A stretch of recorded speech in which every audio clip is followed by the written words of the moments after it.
Assalamualaikum semuanya. Semoga kalian semua dalam keadaan sehat dan dilancarkan rezekinya. Amin ya robbal alamin. Pada suatu hari, Baginda Raja mendapat undangan pertemuan raja-raja dan para bangsawan. Pertemuan ini bertempat di negeri sahabatnya yang juga seorang raja. Tapi yang membuat Baginda Raja bingung siapa yang akan mendampinginya. Pasalnya penasehat istana yang selalu menemani sedang sakit keras dan sampai saat ini belum juga sembuh. Kemudian salah satu menteri menyarankan supaya mengajak Abu Nawas sebagai gantinya. Awalnya Baginda Raja sempat ragu, hampir-hampir ia menolak usulan menterinya itu. Kenapa harus dia? Memangnya tidak ada orang lain, kata Baginda Raja. Ampun Paduka yang mulia, tapi di dalam pertemuan nanti biasanya kan masing-masing raja saling menyombongkan diri. Tidak ada salahnya mengajak Abu Nawas, sebab dia pasti akan dibutuhkan. Akal cerdiknya akan menyelamatkan Paduka ketika diajak saling adu kesombongan, tutur sang menteri. Benar juga katamu. Baiklah, beritahukan kepada Abu Nawas supaya besok ikut saya. Singkat cerita, pergilah Abu Nawas dan Baginda Raja dengan didampingi beberapa pengawal kerajaan. Setibanya di sana, Baginda Raja dan Abu Nawas dipersilahkan duduk di tempat kehormatan bersama dengan raja-raja yang lain. Masing-masing raja didampingi oleh penasehatnya. Setelah membahas berbagai macam urusan kenegaraan, tibalah waktunya obrolan santai di antara mereka. Raja dari Jazirah Arab mulai membuka obrolannya. Penasehatku ini orangnya sangat pintar. Dia ahli dalam menyusun strategi perang. Setelah aku selidiki, ternyata nasabnya tersambung ke Nabi Daud. Pantas saja dia begitu hebat. Raja dari Persia tidak mau kalah. Penasehatku juga pandai. Berkat kepintarannya dalam mengelola pangan, negeri kami tak pernah kelaparan meskipun ketika waktu datang masa paceklik. Dan kalian lihatlah sendiri, dia bukan hanya pintar tapi juga sangat tampan.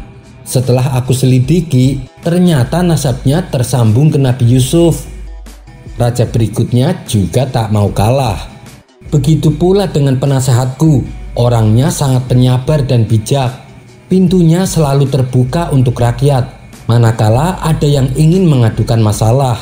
Oleh sebab itulah, dia sangat dicintai rakyatku. Dan setelah aku selidiki, ternyata nasabnya tersambung ke Nabi Zulkifli. Dia itu benar-benar sosok manusia yang jarang bisa ditemukan. Akhirnya tibalah giliran Baginda Raja untuk berbicara. Tapi ia bingung harus berkata apa. Apalagi yang diajaknya kali ini adalah Abu Nawas, manusia konyol yang sering berbuat usil. Di tengah kebingungannya, tiba-tiba Abu Nawas buka suara. Kalau saya bukanlah penasehat istana, bukan pula seorang menteri. Saya hanya orang biasa saja. Tapi saya bebas keluar masuk istana semau saya.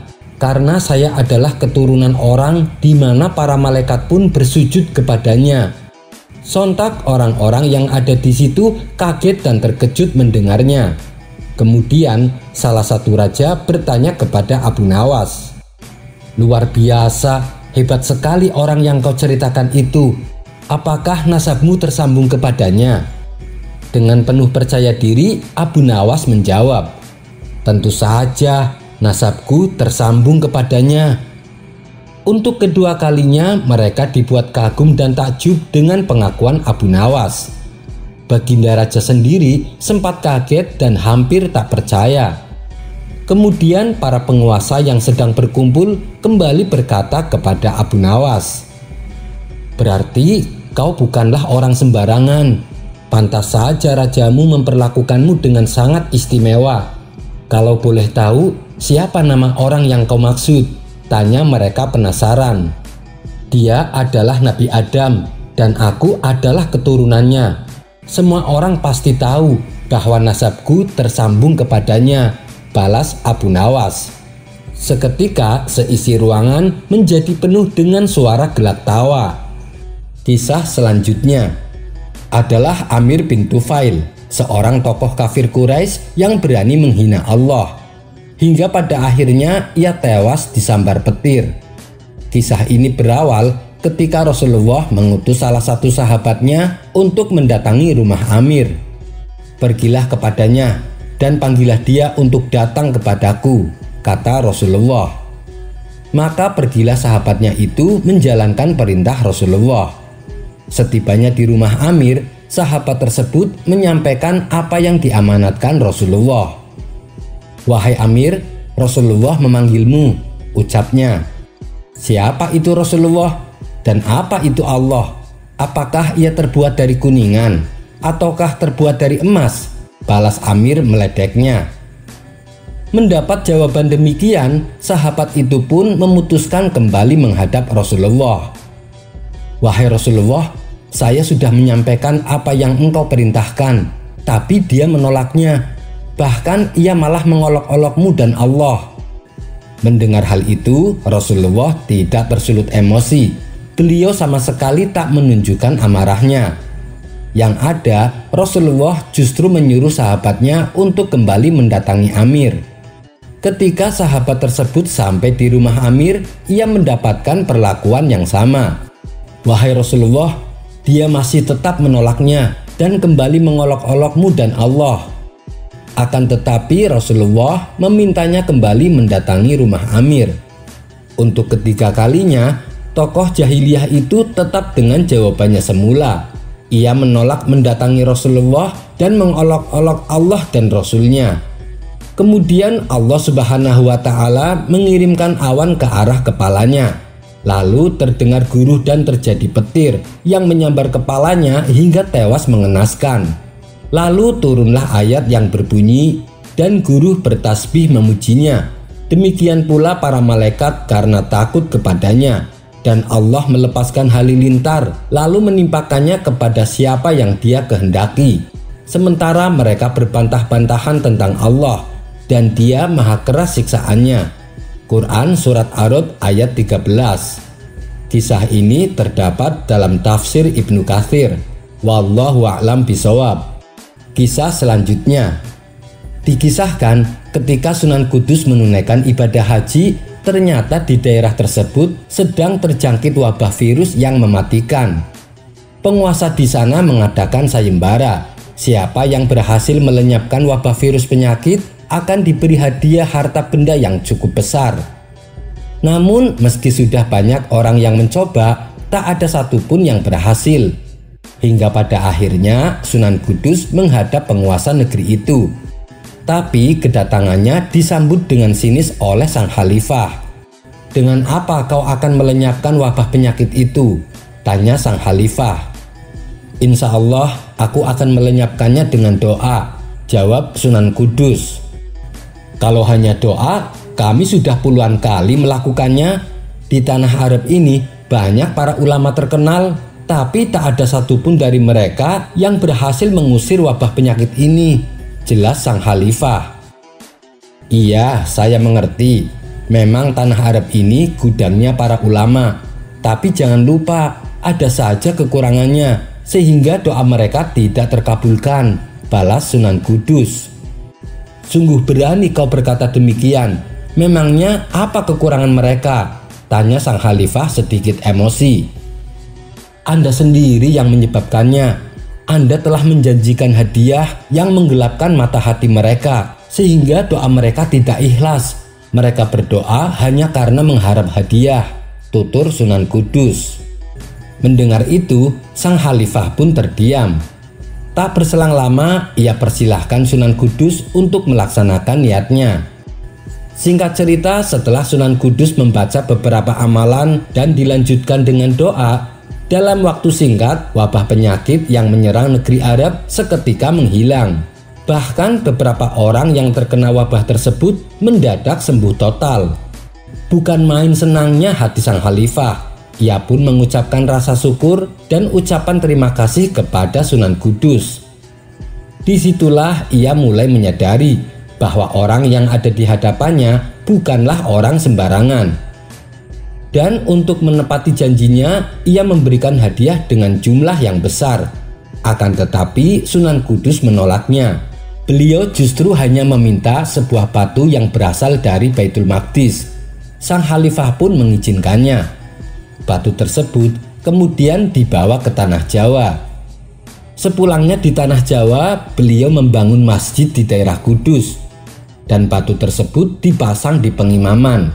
Sekarang masjid yang dibangunnya masih berdiri kokoh dan dinamai dengan nama Masjid Kudus. Kisah selanjutnya, ayah Nabi Saleh alaihissalam yang bernama Kanuk dulunya adalah penyembah berhala. Bahkan ia dipercaya masyarakat kaum Samud untuk mengurusi berhala-berhala mereka. Hingga pada suatu hari saat dia melakukan sujud kepada berhala yang paling besar, tiba-tiba kepala berhala tersebut menunduk. Hal ini membuat Kanuk terkejut dan sedikit ketakutan. Dan yang lebih membuatnya bertambah kaget, Allah menjadikan berhala itu bisa berbicara kepadanya. "Hei Kanuk, sesungguhnya engkau akan memiliki keturunan yang akan menjadi nabi yang diutus kepada kaum Samud." Tatkala mendengar itu, seketika Kanuk lari terbirit-birit. Ketika malam tiba, Allah mengutus seorang malaikat kepadanya dalam rupa seekor burung. Burung tersebut kemudian membawa Kanuk ke sebuah lembah, di mana lembah tersebut memiliki banyak pepohonan dan air. Ketika pagi harinya, setelah Kanuk terbangun, ia terkejut bukan main. Kenapa dirinya tiba-tiba berada di sebuah lembah? Padahal tadi malam ia tidur di rumahnya. Ia pun lalu berjalan-jalan di sekitaran lembah tersebut. Kemudian pandangannya tertuju pada sebuah gunung tinggi di hadapannya, di mana di gunung itu terdapat sebuah gua. Lantas ia memutuskan untuk memasuki gua tersebut. Setelah berada di dalam gua, Allah membuatnya tertidur selama 100 tahun. Keberadaan Kanuk yang hilang secara tiba-tiba membuat Raja kaum Samud kebingungan. Ia lalu perintahkan para prajurit untuk mencari keberadaan Kanuk. Namun setelah beberapa hari pencarian, Kanuk tak kunjung ditemukan. Akhirnya sang raja mengangkat pelayan lain guna mengurusi berhala-berhalanya. Setelah 100 tahun berlalu, di rumah Kanuk yang telah ditinggalkan ada seorang wanita yang dirundung kesedihan. Setiap hari ia selalu menangis. Ternyata wanita itu adalah istri Kanuk. Kemudian Allah mengutus burung gagak untuk mendatangi rumahnya. Ia pun segera terbang dan bertengger di pintu rumah wanita itu. Ia lalu berkicau untuk mendapatkan perhatian. Mendengar kicauan burung yang terdengar merdu, istri Kanuk langsung menghampirinya. "Hai burung, betapa indah suaramu," puji wanita tersebut. Kemudian Allah menjadikan burung gagak itu bisa berbicara kepadanya. "Aku adalah burung yang dulu diutus oleh Allah kepada Qabil setelah dia membunuh saudaranya yaitu Habil, agar aku memperlihatkan kepadanya bagaimana dia seharusnya menguburkan mayat saudaranya," jawab burung gagak. Burung gagak itu lalu balik bertanya, "Gerangan apa yang membuatmu terus menangis?" Istri Kanuk menjawab, "Sudah 100 tahun suamiku menghilang dan aku tidak tahu keberadaannya." Kemudian si burung gagak kembali berkata, "Maukah engkau aku bawa kepadanya?" Mendengar itu, istri Kanuk seolah tak percaya. "Sungguh sangat menakjubkan, seandainya engkau bisa membawaku kepadanya," balas istri Kanuk. "Apakah engkau heran dengan ketetapan Allah?" ujar burung gagak. Seketika itu juga istri Kanuk berdiri dan berjalan mengikuti burung gagak yang terbang di depannya. Allah menjadikan perjalanan tersebut terasa ringan bagi istri Kanuk. Padahal itu dilakukan pada tengah malam. Hingga akhirnya sampailah wanita itu di lembah tempat suaminya berada. Kemudian burung gagak itu bertengger di atas pintu gua dan berkata kepada istri Kanuk, "Masuklah engkau ke dalamnya." Istri Kanuk pun menuruti perkataannya. dan di sana dia menjumpai suaminya sedang tertidur. Lalu burung gagak mendekati Kanuk dan berkata kepadanya, "Wahai Kanuk, bangunlah atas kuasa Allah." Kanuk pun terbangun dari tidurnya. Ketika ia membuka kedua matanya, didapati sang istri sudah berada di hadapannya. Keduanya pun saling berpelukan. Setelah beberapa hari mereka bersama di dalam gua, akhirnya istri Kanuk mengandung seorang bayi. Bayi itulah yang kelak akan lahir menjadi seorang nabi bagi kaum Samud, yaitu Nabi Saleh alaihi salam.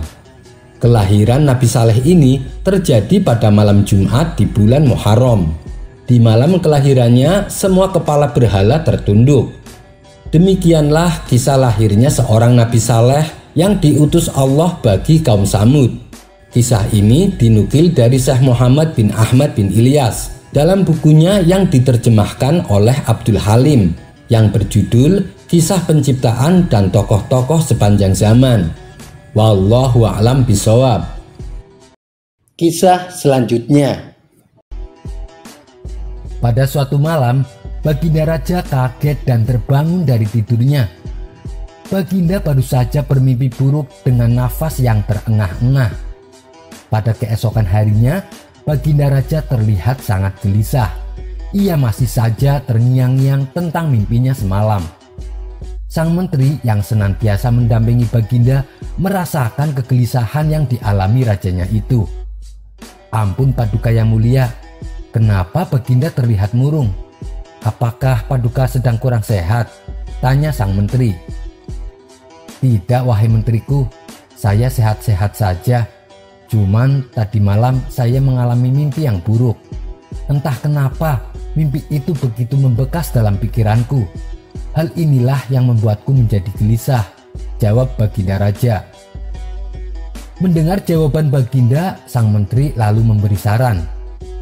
Lebih baik Baginda utarakan saja mimpi tersebut kepada ahlinya. Kalau Baginda terus-menerus memendamnya, nanti mempengaruhi kesehatan Baginda, ujar sang menteri. "Iya, benar juga katamu. Wahai menteriku, panggilkan peramal istana untuk datang kemari," titah Baginda Raja. Singkat cerita, datanglah seorang peramal menghadap Baginda. Lantas Baginda Raja menceritakan mimpi yang dialaminya. "Tadi malam aku bermimpi aneh sekali. Di dalam mimpiku, aku melihat semua gigiku menjadi tanggal. Pertanda apakah itu?" tanya Baginda Raja. "Ampun Paduka yang mulia, mimpi yang dialami Baginda pertanda kurang baik. Mimpi itu berarti kesialan akan menimpa Baginda. Karena menurut pengetahuan hamba, setiap gigi yang tanggal itu berarti seorang anggota keluarga Baginda akan meninggal dunia. Dan jika semua gigi tanggal, berarti kemalangan besar bagi Paduka yang mulia. Karena dalam waktu dekat ini, semua anggota keluarga Baginda akan meninggal dunia, kecuali Baginda sendiri," jelas si peramal. Pertanda buruk dari si peramal itu membuat Baginda Raja marah. "Penafsiran macam apa itu? Saya tidak suka," bentak Baginda Raja. Kemudian Baginda Raja memerintahkan prajuritnya untuk memberi hukuman cambuk kepada si peramal. Di hari berikutnya Baginda Raja kembali memanggil peramal yang lain. Maka datanglah si peramal menghadap Baginda Raja. Kepada si peramal, Baginda kembali menceritakan mimpinya. "Kemarin malam aku bermimpi aneh sekali. Di dalam mimpiku aku melihat semua gigiku tanggal. Menurutmu apa arti dari mimpiku semalam?" tanya Baginda Raja. Sebenarnya peramal kali ini penafsirannya juga sama dengan peramal sebelumnya, yaitu bahwa dalam waktu dekat semua keluarga Baginda Raja akan meninggal. Akan tetapi karena ia takut dihukum cambuk, ia pun pura-pura memilih tidak tahu. "Maaf Paduka yang mulia, kalau mimpi tentang gigi tanggal hamba kurang tahu. Karena keahlian hamba khusus membahas seputar mimpi bertemu hewan besar ataupun makhluk halus," kata si peramal beralasan. "Peramal macam apa kamu ini? Masa menafsiri mimpi kayak gini saja tidak bisa? Prajurit, beri dia hukuman cambuk." Walhasil akhirnya si peramal kena hukuman juga. Hari berikutnya Baginda Raja kembali memanggil para peramal lainnya. Tapi karena takut kena hukuman, mereka tidak mau datang dengan alasan sakit. Namun tiba-tiba saja datanglah Abu Nawas ke istana menghadap Baginda Raja. "Hei Abu Nawas, ada apa datang kemari?" tanya Baginda Raja. "Hamba dengar Paduka sedang mencari peramal atas mimpi Paduka," tutur Abu Nawas. "Iya, benar Abu Nawas, tapi ramalan mereka semua malah membuatku jengkel," ujar Baginda Raja. "Kalau boleh tahu, mimpi apa yang Paduka alami? Barangkali hamba bisa menafsirkannya," kata Abu Nawas percaya diri. "Mana mungkin, kamu itu bukan peramal atau ahli tafsir mimpi Abu Nawas," ucap Baginda Raja heran. "Itu sih terserah Baginda Raja. Mau percaya syukur, tidak percaya juga tidak apa-apa," jawab Abu Nawas enteng. Baginda Raja pun akhirnya menceritakan perihal mimpinya kepada Abu Nawas. "Menurutmu, apa arti mimpiku tersebut?" tanya Baginda Raja kepada Abu Nawas. Abu Nawas tak langsung menjawabnya. Ia pun berpikir sejenak. "Setahu saya, kalau mimpi gigi tanggal, berarti ada salah satu keluarganya yang akan mati. Sedangkan mimpi Baginda, giginya tanggal semua. Itu berarti dalam waktu dekat, semua keluarganya akan meninggal. Tapi kalau saya sampaikan apa adanya, pasti Baginda akan menghukum saya," pikir Abu Nawas dalam hati. "Bagaimana Abu Nawas? Apakah kau sudah menemukan arti mimpiku?" tanya Baginda Raja kembali. Lalu dengan akal cerdiknya Abu Nawas menjawab, "Sudah Baginda." "Berbahagialah Baginda. Mimpi Baginda tersebut pertanda Baginda adalah orang yang paling beruntung di dunia." "Benarkah Abu Nawas? Mengapa demikian?" tanya Baginda girang. "Karena Paduka akan tetap hidup lama dari semua anggota keluarga Baginda," jawab Abu Nawas mantap. Mendengar perkataan Abu Nawas itu, tampaklah senyum mengembang di wajah Baginda Raja. Ia terlihat sangat puas dengan jawaban Abu Nawas. "Tidak kusangka, ternyata kamu peramal yang hebat Abu Nawas. Dan sebagai hadiah atas kehebatanmu itu, kuhadiahkan 5 keping emas untukmu. Terimalah wahai Abu Nawas," kata Baginda puas. Sebenarnya kalau kita perhatikan, antara jawaban peramal pertama dengan Abu Nawas itu sama saja. Yang membedakan adalah cara penyampaiannya. Peramal yang pertama berbicara apa adanya tanpa memikirkan akibatnya. Sedangkan Abu Nawas menjawab dengan cerdik dan bijak. Sehingga Baginda Raja pun merasa senang dan memberikannya hadiah. Pesan dari kisah ini, saat menyampaikan kebenaran, maka pakailah cara yang benar dan bijak. Sekian dulu perjumpaan kita kali ini. Sampai bertemu lagi di kisah selanjutnya. Terima kasih yang sudah subscribe dan setia menonton channel ini. Kisah selanjutnya. Ada-ada saja ulah Baginda Raja untuk mengerjai Abu Nawas. Di kisah-kisah sebelumnya, Abu Nawas pernah diperintah Baginda Raja supaya mengajari keledai membaca. Pernah juga Abu Nawas diperintah untuk menghadirkan 6 ekor lembu yang bisa berbicara. Namun berkat akal cerdik Abu Nawas, semua perintah Baginda Raja yang terbilang tidak masuk akal sukses dijalankannya. Dan atas kesuksesannya itulah Abu Nawas kembali mendapat perintah yang lebih sulit dan lebih tidak masuk akal. Perintah kali ini adalah Abu Nawas disuruh mengajari lembu untuk mengaji Al-Quran. Suatu ketika Baginda Raja terlihat sedang berdiskusi bersama para menterinya. Mereka membahas bagaimana caranya agar bisa mengalahkan Abu Nawas. Lalu salah satu menterinya mengusulkan kepada Baginda Raja, "Paduka yang mulia, bukankah Paduka mempunyai lembu? Suruh saja Abu Nawas untuk mengajarinya mengaji." Mendengar usulan menterinya itu, Baginda Raja agak bingung. Dulu dia sudah pernah saya perintah untuk mengajari keledai membaca, tapi ia bisa lolos berkat akal cerdiknya, ujar Baginda Raja. Membaca dengan mengaji kan berbeda, Paduka.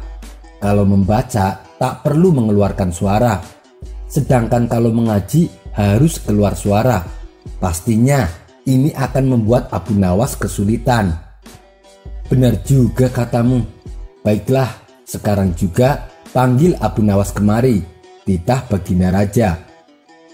Beberapa pengawal kerajaan segera bergegas menuju rumah Abu Nawas.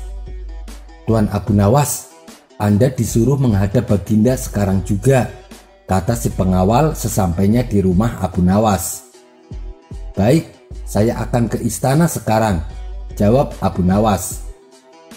Singkat cerita, sampailah Abu Nawas di istana menghadap Baginda Raja. Ampun Paduka yang mulia, ada gerangan apa Paduka memanggil hamba? Tanya Abu Nawas. Begini Abu Nawas, saya ada tantangan buatmu. Kalau kamu berhasil, kamu akan saya kasih hadiah. Tapi kalau kamu gagal, kamu akan saya hukum mati, tutur Baginda Raja. Kiranya tantangan apakah yang akan Paduka berikan? Tanya Abu Nawas mulai cemas. Saya ingin kamu mengajari lembu saya mengaji Al-Quran, kata Baginda Raja menjelaskan. Seketika itu muka Abu Nawas mendadak pucat. Ia hanya bisa terdiam 1000 bahasa. Mana ada lembu bisa mengaji? Untuk diajari berbicara seperti manusia saja tidak mungkin bisa, apalagi mengajarinya mengaji, pikir Abu Nawas. Kamu kenapa bengong Abu Nawas? Kamu saya kasih waktu seminggu. Sekarang pulanglah dan bawa lembu ini, titah Baginda Raja sambil memberikan hewan lembunya. Dengan terpaksa Abu Nawas menerimanya, lalu membawa pulang lembu tersebut. Sesampainya di rumah, lembu itu diikat dengan erat pada sebuah pohon kurma. Esok harinya, Abu Nawas mulai mengajari lembu itu untuk mengaji.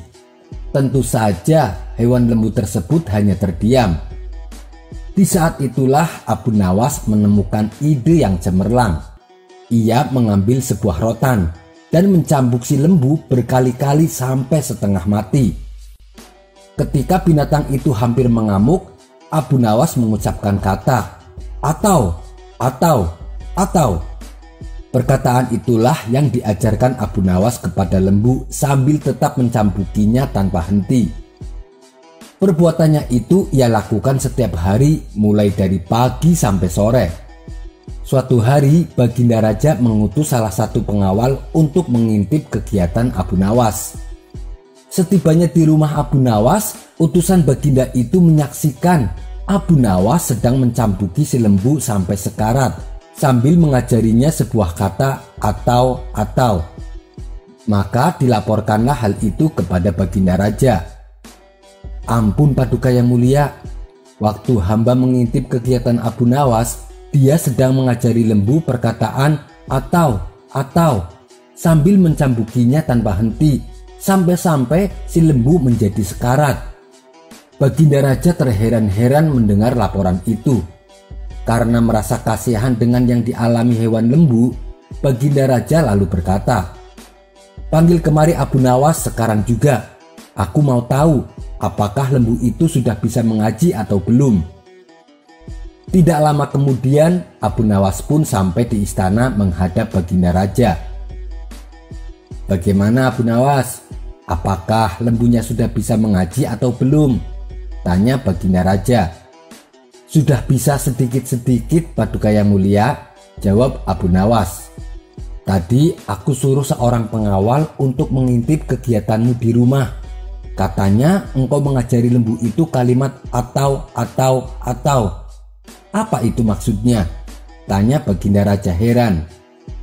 Abu Nawas pun menjelaskan, maksud kalimat atau itu adalah jika bukan lembu itu yang mati, atau saya yang mati, atau Baginda Raja sendiri yang mati. Kalau di antara kita bertiga belum ada yang mati, hamba tidak puas Baginda Raja. Sebab adanya tantangan mengajar lembu mengaji itu karena adanya 3 faktor. Pertama, saya. Kedua, hewan lembu. Dan ketiga, Paduka Raja sendiri. Kalau di antara kita bertiga ada yang mati, tentu tantangan aneh seperti itu sudah berakhir. Dengan begitu, hamba senang karena tugas hamba telah selesai. Sebab sampai dunia kiamat pun, hewan lembu tidak akan pernah bisa mengaji. Baginda Raja terperanjat di tempat duduknya. Ia tidak dapat berkata sepatah kata pun. Ia merasa bersalah dengan tantangan yang diberikan kepada Abu Nawas. Setelah tercenung sejenak, Baginda bertanya, "Lalu apakah hewan lembunya sudah mati?" "Belum, Paduka yang mulia, mungkin besok sore," jawab Abu Nawas singkat. "Jangan kau teruskan perbuatanmu. Jangan sampai lembu itu mati karena disiksa. Saya anggap tantangan ini sudah berakhir dan lembu itu aku hadiahkan untukmu," ujar Baginda Raja. "Benarkah Paduka? Terima kasih banyak Paduka yang mulia. Kalau begitu hamba mohon pamit pulang," kata Abu Nawas dengan perasaan senang. Akhirnya Abu Nawas kembali lolos dari jebakan Baginda dan mendapatkan hadiah seekor lembu. Sekian dulu perjumpaan kita kali ini. Sampai bertemu lagi di kisah selanjutnya. Terima kasih yang sudah subscribe dan setia menonton channel ini. Kisah selanjutnya. Dikisahkan Abu Nawas mempunyai tetangga seorang ateis. Ateis adalah suatu keyakinan yang tidak mempercayai adanya Tuhan. Meskipun demikian, Abu Nawas tetap menghormati tetangganya itu. Apabila Abu Nawas mendapatkan rezeki yang berlebih, ia tak lupa membagikannya kepada para tetangga, termasuk tetangganya yang ateis. Begitu pula dengan orang ateis tersebut. Apabila ia mendapatkan rezeki yang banyak, ia juga membagikannya kepada Abu Nawas. Keduanya hidup rukun dan saling menghormati, meskipun keyakinan mereka berdua tentang Tuhan sangat bertolak belakang. Namun ada satu hal yang membuat tetangga ateis ini tidak suka dengan perilaku Abu Nawas. Setiap orang ateis ini akan berangkat kerja, Abu Nawas selalu berkata padanya "Alhamdulillah" manakala dirinya melintas tepat di depan rumah Abu Nawas. Sebenarnya ucapan tersebut bukan untuk mengolok-olok dirinya selaku ateis, karena Abu Nawas selalu mengatakan Alhamdulillah kepada siapapun yang lewat di depan rumahnya. Dan memang sudah kebiasaan Abu Nawas seperti itu setiap paginya. Lama-kelamaan tetangga ateis ini merasa risih dan terganggu dengan ucapan tersebut. Suatu pagi saat ia hendak berangkat kerja, ia mendapati Abu Nawas sudah duduk di depan rumah. Saat dirinya melintas tepat di depan Abu Nawas, sambil tersenyum kepadanya, Abu Nawas mengatakan Alhamdulillah. Marahlah tetangga ateis ini. "Tidak ada Tuhan," teriaknya dengan mata melotot. Abu Nawas sontak terkejut melihat tetangganya yang tiba-tiba marah. "Hei kawan, kenapa kau begitu emosi? Apa salah saya?" tanya Abu Nawas heran. "Aku tidak suka dengan ucapanmu. Jangan ucapkan kata-kata itu di depanku," bentak orang ateis tersebut. Karena tak ingin ribut dengan tetangganya, Abu Nawas memilih untuk mengalah. "Baiklah kawan, saya tidak akan mengulanginya," ucap Abu Nawas. Akibat kejadian itu, hubungan akrab mereka berdua menjadi renggang. Sebenarnya Abu Nawas sudah berusaha untuk tetap menjalin silaturahmi. Namun sepertinya tetangga ateis tersebut justru malah menjauhinya. Pada suatu malam, Abu Nawas merasakan lapar yang amat sangat. Sedangkan dirinya tak punya uang sepeser pun untuk membeli makanan. Selepas sholat Isya, Abu Nawas berdoa, "Ya Allah, saya sedang mengalami masa yang sulit. Saya tidak punya uang, juga tidak punya pekerjaan. Berilah saya rizki ya Allah. Malam ini saya sangat lapar. Saya membutuhkan makanan," ucap Abu Nawas dalam doanya. Rupanya Doa Abu Nawas ini didengar oleh tetangganya yang ateis. Maka muncullah ide usil di benaknya. Aku akan mengerjai Abu Nawas sekaligus membuktikan bahwa Tuhannya tidak bisa memberinya makanan, pikir tetangga ateis tersebut. Kemudian tetangga ateis itu pergi ke warung untuk membeli beberapa potong roti. Roti tersebut lalu dimasukkan ke dalam kantong yang besar. Tak lupa ia juga menyelipkan kertas di dalamnya, di mana kertas itu terdapat tulisan yang berbunyi, "Ini bukan dari Tuhanmu, ini dari tetanggamu yang ateis." Sepulangnya dari warung, ia meletakkan kantong besar tersebut tepat di depan pintu rumah Abu Nawas. Tetangga ateis itu lalu mengetuk pintunya dan langsung bersembunyi di balik semak-semak. Ia penasaran ingin tahu apa reaksi Abu Nawas ketika menerima hadiah darinya. Sementara Abu Nawas yang sedang khusyuk berdoa segera menghentikan doanya karena ia mendengar pintu rumahnya diketuk. Saat Abu Nawas membuka pintu, ia terkejut melihat ada kantong besar di depannya. Karena penasaran, ia segera membuka kantong tersebut. Setelah dibuka, ternyata isinya beberapa roti yang lezat. Abu Nawas langsung bersujud sebagai tanda rasa syukurnya. "Alhamdulillah ya Allah," ucap Abu Nawas setengah teriak. Namun tiba-tiba ia dikagetkan oleh secari kertas yang berada di antara tumpukan roti. Begitu ia mengambil dan membacanya, ternyata kertas tersebut bertuliskan, "Ini bukan dari Tuhanmu, ini dari tetanggamu yang ateis." Sejenak Abu Nawas terdiam. Dia pasti sedang mengawasiku dari suatu tempat. Dia mencoba menggoda keyakinanku, pikir Abu Nawas. Dengan suara lantang Abu Nawas berteriak, "Terima kasih ya Allah, Engkau telah mengirimiku makanan melalui setan, dan setan itu pula yang membayar semua makanan ini."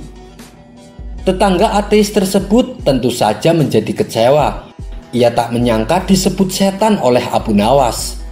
"Dasar kurang ajar, bukannya berterima kasih padaku, tapi justru berterima kasih kepada Tuhannya. Malah aku disebut sebagai setan," gerutunya dalam hati. Kisah selanjutnya. Pada hari yang teduh, sore itu Abu Nawas membuang kejenuhan dengan jalan-jalan keliling kampung. Tumben kampung ini sepi. Kemana orang-orang? Biasanya banyak yang tongkrongan di pinggir jalan, ucap Abu Nawas dalam hati. Kemudian ia berjalan menuju warung yang biasa dijadikan tongkrongan warga. Di tempat itu juga sepi, tidak ada orang yang berkumpul. Akhirnya Abu Nawas memutuskan untuk pulang ke rumah. Tapi tiba-tiba dari kejauhan ia melihat banyak orang berkerumunan di lapangan.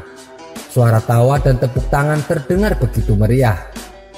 Pantesan jalanan kampung sepi, ternyata ada tontonan menarik di lapangan, ucap Abu Nawas. Karena penasaran, ia pun mendatangi tempat itu. "Ada tontonan apa ini?" tanya Abu Nawas kepada salah satu warga. "Ada pertunjukan gajah ajaib," jawabnya singkat. "Gajah ajaib gimana maksudnya?" tanya Abu Nawas semakin penasaran. "Gajah itu bisa mengerti bahasa manusia," jawabnya lagi. Benar saja, saat Abu Nawas merangsek ke depan, tampaklah seekor gajah dan pawangnya sedang beratraksi. Di tengah pertunjukan sedang berlangsung, sang pawang menawarkan hadiah menggiurkan. "Ayo, siapa saja yang sanggup membuat kepala gajah mengangguk, saya kasih hadiah," teriak sang pawang kepada warga yang hadir. Tapi sebelumnya sang pawang membisikkan kepada gajah tersebut, "Apapun yang ditanyakan oleh penonton, kau harus menjawab dengan menggelengkan kepala. Bila ada yang menarik kepalamu dengan paksa untuk mengangguk, kamu tidak boleh kalah, karena tenagamu lebih besar dari manusia. Kau tidak takut kepada tuanmu," pancing Abu Nawas. Gajah itu pun tetap mengangguk, karena si gajah tidak mau tertipu untuk kedua kalinya. Akhirnya Abu Nawas mengeluarkan bungkusan kecil berisi balsem. "Tahukah kau apa guna balsem ini?" Gajah itu tetap mengangguk. "Baiklah, bolehkah aku gosok selangkanganmu dengan balsem?" Gajah itu tetap mengangguk. Lalu Abu Nawas menggosok selangkangan gajah itu. Tentu saja si gajah merasa agak kepanasan dan mulai panik. Kemudian Abu Nawas mengeluarkan bungkusan yang cukup besar. Bungkusan itu juga berisi balsem. "Maukah engkau bila balsem ini kuhabiskan untuk menggosok selangkanganmu?" ancam Abu Nawas. Gajah itu mulai ketakutan. Saking takutnya ia sampai lupa dengan ancaman sang majikan, sehingga ia terpaksa menggeleng-gelengkan kepala sambil mundur beberapa langkah. Abu Nawas berhasil memenangkan hadiah kembali. Sedangkan sang pawang pulang dengan perasaan kecewa. Ia tak mau lagi mengadakan pertunjukan di kampungnya Abu Nawas. Sampai bertemu lagi di kisah selanjutnya. Kisah selanjutnya. Suatu hari, Raja Harun al-Rasyid mendengar kabar dari menterinya kalau beberapa belakangan hari ini Abu Nawas sering bertingkah aneh. Hampir setiap hari Abu Nawas menghabiskan waktunya duduk di atas kuburan. Karena penasaran dan khawatir, Baginda Raja pun segera mendatangi Abu Nawas. Benar saja, sesampainya di kuburan, Baginda mendapati Abu Nawas sedang duduk seorang diri. "Hei Abu Nawas, kenapa sekarang kamu bertingkah seperti orang gila?" tanya Baginda Raja. Abu Nawas balik bertanya, "Aku atau Baginda yang gila?" Baginda Raja menjawab, "Tentu saja kamu yang gila. Ngapain juga setiap hari duduk di kuburan?" Abu Nawas membalas, "Justru itulah aku yang waras dan Baginda yang gila." Baginda Raja pun heran dengan jawaban Abu Nawas. "Kenapa bisa begitu wahai Abu Nawas?" tanya Baginda Raja. "Ya, karena aku tahu bahwa istana dan kekuasaanmu suatu saat pasti akan musnah. Dan disitulah Paduka akan hidup abadi," jawab Abu Nawas sambil menunjuk ke sebuah kuburan. "Oleh karenanya, aku mempersiapkan diri untuk tinggal kekal di sini. Sementara Paduka justru menyibukkan diri dengan membangun istana megah. Padahal semuanya itu akan musnah." Paduka terlihat begitu membenci kuburan. Padahal disitulah kelak tempat peristirahatan terakhir Paduka, tutur Abu Nawas melanjutkan. Mendengar perkataan Abu Nawas tersebut, Baginda Raja seketika langsung terdiam. "Jika demikian adanya, lalu siapa di antara kita yang gila, wahai Baginda Raja?" tanya Abu Nawas menegaskan. Baginda Raja tak mampu bicara sedikit pun. Ia hanya bisa menangis terisak. "Demi Allah, benar sekali apa yang kau katakan. Nasihatilah aku wahai Abu Nawas," pinta Baginda Raja. Dengan pandangan sorot mata yang tajam, Abu Nawas berkata, "Cukuplah kau pegang dan amalkan kitabullah." Perlahan Baginda Raja mulai mereda tangisnya. "Terima kasih atas nasihatnya wahai Abu Nawas. Apakah kau menginginkan sesuatu dariku?" tanya Baginda Raja. "Iya," jawab Abu Nawas. "Ada 3 permintaanku kepadamu wahai Paduka. Jika kau sanggup melakukannya, aku akan sangat berterima kasih sekali kepadamu," ujar Abu Nawas. "Baiklah, katakan apa permintaanmu?" balas Baginda Raja. "Pertama, bisakah Paduka yang mulia menambah atau memperpanjang usiaku?" tanya Abu Nawas. "Tentu saja aku tidak mungkin mampu melakukannya," jawab Baginda Raja. "Permintaanku yang kedua, mampukah Paduka Raja menjagaku dari malaikat maut?" tanya Abu Nawas kembali. "Tentu saja aku takkan mampu wahai Abu Nawas," jawab Baginda Raja. "Baik, sekarang permintaanku yang ketiga. Mampukah Paduka memasukkanku ke dalam surga dan menjauhkan diriku dari api neraka?" pinta Abu Nawas. "Itu juga tak mungkin mampu aku lakukan wahai Abu Nawas," jawab Baginda Raja. Kemudian Abu Nawas berkata, "Kalau begitu, aku tidak membutuhkan bantuanmu. silahkan Paduka Raja pergi dari sini. Baginda Raja pun lantas meninggalkan Abu Nawas seorang diri di sebuah pemakaman yang penuh dengan ketenangan. Kita lanjut pada kisah yang kedua. Pada suatu ketika, Abu Nawas telah melakukan kesalahan serius. Kesalahan yang dilakukannya adalah ia sering datang ke berbagai tempat dan meneriakkan khutbah yang sama. Dalam khutbahnya, Abu Nawas selalu menyebut para ahli ilmu, yaitu para ulama, sebagai orang yang bodoh. Tentu saja khutbah Abu Nawas ini dianggap mengganggu ketertiban masyarakat karena telah mencela para ulama. Akibat perbuatan Abu Nawas itu, para ulama tersebut bersepakat untuk mengadukannya kepada Baginda Raja. Mereka meminta supaya Abu Nawas diadili. Maka diadakanlah pengadilan di mana Abu Nawas sebagai terdakwanya. Di ruang persidangan tersebut sudah berkumpul beberapa ulama kota Baghdad. Mereka menuntut supaya Abu Nawas dihukum. "Hei Abu Nawas, benarkah engkau berkata kalau para ahli ilmu adalah orang yang bodoh?" tanya Baginda Raja. "Benar Paduka yang mulia," jawab Abu Nawas singkat. "Apa alasanmu berbuat demikian?" tanya Baginda Raja kembali. "Sebelum saya menjawabnya, izinkan terlebih dahulu hamba meminta beberapa kertas dan pena. Lalu bagikan kepada semua para ahli ilmu yang ada di ruang sidang ini," pinta Abu Nawas.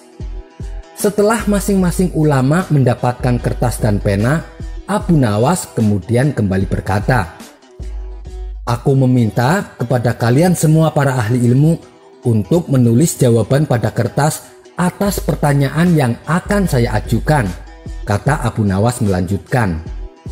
Pertanyaannya adalah, apa yang dimaksud dengan roti? Mendengar pertanyaan remeh-temeh tersebut, salah satu dari ulama berkata, "Apa maksud pertanyaanmu wahai Abu Nawas? Ini tidak ada kaitannya dengan kasusmu." Abu Nawas membalas, "Silahkan dijawab saja, nanti Anda akan tahu." Setelah masing-masing ulama menuliskan jawabannya pada kertas tersebut, lalu kertas itu dikumpulkan kepada Baginda Raja. Baginda Raja pun membaca satu demi satu kertas yang berisi jawaban itu.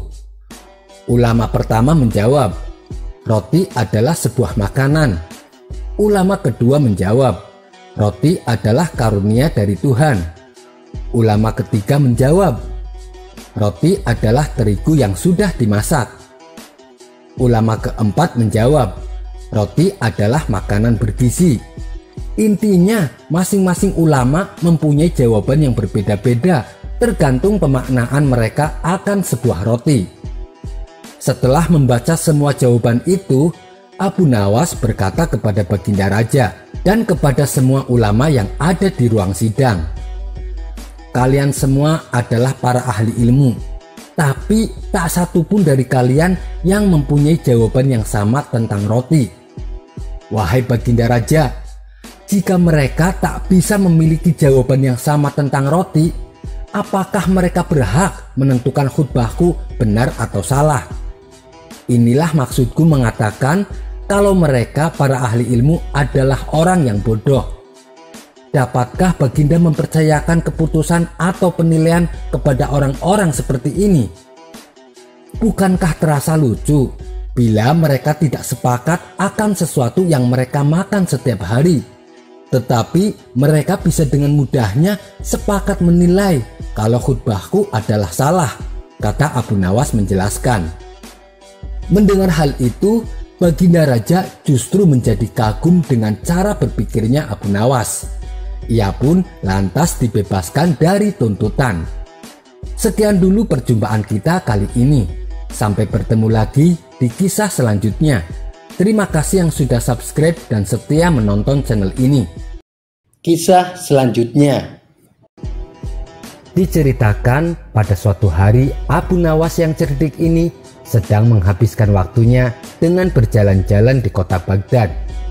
Kemudian ia memutuskan untuk pulang ketika langit mulai senja dan adzan maghrib sebentar lagi berkumandang. Agar cepat sampai ke rumah, untuk pertama kalinya Abu Nawas melewati kampung Badui di sebuah gurun. Di kampung itu, Abu Nawas melihat kerumunan orang-orang berkumpul sedang memasak bubur. Aromanya sangatlah begitu sedap. Saat sedang asik menikmati aroma tersebut, tiba-tiba saja Abu Nawas disekap dan ditutup kepalanya oleh segerombolan pria. Abu Nawas mencoba berontak dan berteriak minta tolong. Namun tak ada seorang pun yang mau menolongnya. Kemudian Abu Nawas dibawa ke sebuah rumah kosong. Lalu salah satu pria membuka penutup kepala Abu Nawas. "Apa salahku? Kenapa kalian menangkapku?" tanya Abu Nawas heran. "Kamu tidak salah sama sekali. Hanya saja setiap ada orang asing yang masuk ke dalam kampung kami, pasti akan kami tangkap dan kami sembelih untuk dijadikan sebagai kaldu masakan bubur yang kami buat," jawab salah satu dari mereka. "Jadi masakan bubur yang kalian sajikan itu adalah bubur berbahan daging manusia?" tanya Abu Nawas. "Benar sekali. Rasanya tak kalah nikmat dari daging sapi. Kamu mau mencobanya?" kata salah satu dari mereka. "Tapi kenapa sih harus daging manusia? Bukankah berdosa membunuh manusia? Apalagi sampai memakan dagingnya?" tanya Abu Nawas polos. "Ini semua salah pemerintah yang tak mengurus kami. Daging sapi dan daging unta sangatlah mahal harganya, sedangkan rakyat di kampung kami ini miskin," jawab mereka. Lalu para pria tersebut mengarak Abu Nawas ke tempat penyembelihan. Dengan cepat Abu Nawas memikirkan cara agar terbebas dari penyembelihan. Berkat kecerdikannya, ia pun berhasil menemukan ide yang cemerlang. "Hei, tunggu dulu kalian. Sebelum kalian menyembelihku, lihatlah betapa kurusnya tubuhku ini. Percuma saja, kalian hanya akan memakan tulang. Kalau kalian mau, besok aku akan membawakan kalian temanku yang gemuk," ucap Abu Nawas meyakinkan. "Kau pikir kami akan percaya dengan kata-katamu? Jangan coba-coba menipu kami," bentak mereka. "Dengar dulu, namaku Abu Nawas. Aku tinggal di desa ujung kota Baghdad. Jika aku berbohong, silahkan kalian mendatangiku. Kalian tak akan menyesal bila melepaskanku kali ini, karena aku akan menepati janjiku," ujar Abu Nawas. Para pria di kampung Badui itu lalu berunding sejenak. Mereka akhirnya memutuskan untuk percaya dengan perkataan Abu Nawas. "Baiklah, kami percaya dengan perkataanmu. Besok bawakan kami temanmu yang gemuk itu, maka kau akan kami bebaskan," kata pemimpin kampung tersebut. Mereka lalu saling berjabat tangan sebagai tanda janji. Abu Nawas pun dilepaskan.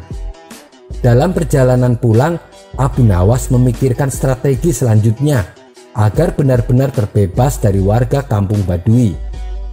Setelah berpikir sejenak, akhirnya ia berhasil menemukan ide bagus.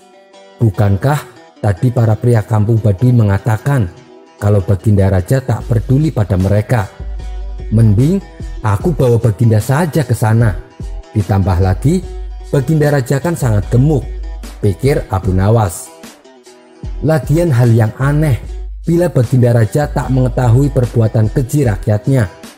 Mereka tega membunuh manusia untuk dijadikan makanan. Ini tidak boleh dibiarkan. Keesokan harinya, Abu Nawas pergi ke istana untuk menghadap Baginda Raja. "Paduka yang mulia, kemarin hamba berkunjung ke suatu kampung, di mana kampung tersebut menyajikan masakan bubur yang sangat lezat. Baginda akan menyesal bila tak mencicipinya," kata Abu Nawas membuka percakapan. "Di mana itu? Apa nama kampungnya?" tanya Baginda Raja. "Namanya Kampung Badui, Paduka yang mulia," jawab Abu Nawas. "Baiklah, aku akan datang ke sana bersama dengan para pengawal. Awas saja jika ternyata makanannya tak enak. ucap Baginda Raja. Tapi hamba sarankan Baginda tak mengajak para pengawal, sebab para penduduk di kampung tersebut tak suka dengan keramaian. Sebagai gantinya, hamba akan menemani Baginda Raja untuk datang ke sana. Baiklah, kalau begitu, ayo kita segera ke sana, ajak Baginda Raja tak sabar. Mereka berdua pun akhirnya segera pergi menuju kampung Baduy. Setibanya di sana, Abu Nawas mengajak Baginda Raja ke rumah yang kemarin dirinya disekap. Paduka yang mulia, Paduka tunggulah di sini sejenak. Hamba akan menemui penjual bubur itu, ucap Abu Nawas. Kemudian Abu Nawas menemui para pria yang ternyata sudah menunggunya. Betul kan? Aku menepati janjiku. Sudah aku bawakan kalian orang yang gemuk sesuai dengan janjiku kemarin, ujar Abu Nawas. Para pria di kampung itu tak tahu bila pria yang mereka hadapi adalah Baginda Raja. Maka dengan cepat mereka segera menyekap Baginda Raja. "Hei, apa yang kalian lakukan?" tanya Baginda Raja. "Kami akan menyembelihmu untuk dijadikan makanan," jawab mereka. Betapa kagetnya Baginda Raja. Ternyata ia telah dijebak oleh Abu Nawas. Akan tetapi Baginda Raja tak kalah cerdik dengan Abu Nawas. Ia pun mengatakan kepada para penduduk kampung Baduy, "Hei kalian, tubuhku memang gemuk, tapi dagingku sedikit. Tubuhku ini kebanyakan berisi lemak. Tak enak bila dijadikan santapan.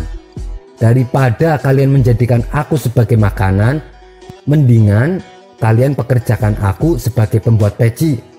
Aku bisa membuat peci yang bagus dan harganya juga mahal. Dengan begitu, kalian bisa menjual peci buatanku ke orang-orang di istana. Mereka pasti akan membelinya dengan harga yang mahal," kata Baginda mencoba mengelabui warga kampung Baduy. Mereka pun setuju dengan saran dari Baginda Raja. Lalu mereka mengurung Baginda Raja di sebuah penjara. Di penjara itulah Baginda Raja mulai membuat peci.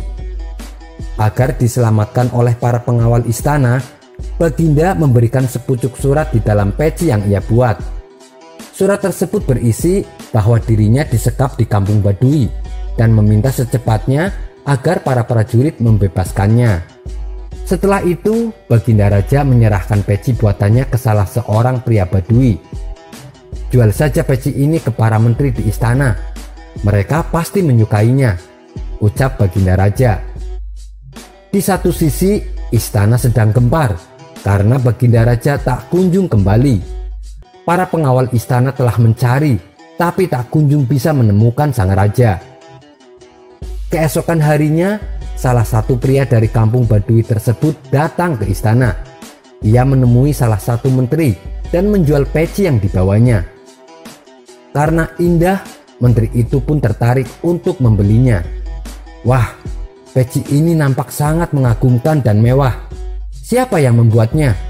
Seleranya pasti sangatlah tinggi," kata menteri kerajaan. "Kalau Tuan berkenan, besok saya bisa membawakan lebih banyak lagi," sahut si pria Baduy. "Baiklah, besok bawakan aku peci yang lain ya. Aku akan membelikan untuk ayahku." "Ngomong-ngomong, dari mana asalmu?" tanya sang menteri. "Hamba dari kampung Baduy, Tuan." "Kalau begitu, hamba pamit undur diri," jawab pria Baduy tersebut. Saat sedang mencoba pecinya, sang menteri kerajaan menjadi kaget karena di dalam peci tersebut terdapat sepucuk surat dari Baginda Raja. Kemudian menteri kerajaan itu menyuruh para prajurit untuk mendatangi kampung Baduy dan membebaskan Baginda Raja. Mereka pun akhirnya berhasil menemukan dan menyelamatkan Baginda Raja. Atas perintah Baginda Raja, orang-orang di kampung Baduy dihukum karena telah berbuat keji. Keesokan harinya, Baginda Raja memerintahkan para pengawal untuk menangkap Abu Nawas. Setelah Abu Nawas berada di hadapannya, Baginda dengan penuh amarah berkata, "Kamu kurang ajar Abu Nawas. Apa maksudmu menjadikanku sebagai tumbal?